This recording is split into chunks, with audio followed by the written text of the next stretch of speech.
用 to 还是 for， 一个视频教你学会。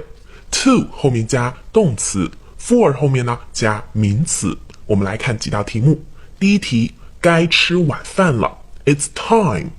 Dinner 是名词，所以要用 for. It's time for dinner. 那第二句话 It's time. Have dinner. 那 have 变成了动词，所以要用 to. It's time to have dinner. 来看第二道题目，该上学了。It's time. School.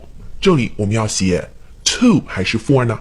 School 是名词，所以选 for. It's time for school. 第二句话呢 It's time go to school. Go 是动词，所以用 to. It's time to go to school. 最后一题，该睡觉了。It's time. Bed. Bed 是名词，所以用 for. It's time for bed. 第二句 It's time. Go to bed. 这里要写 to.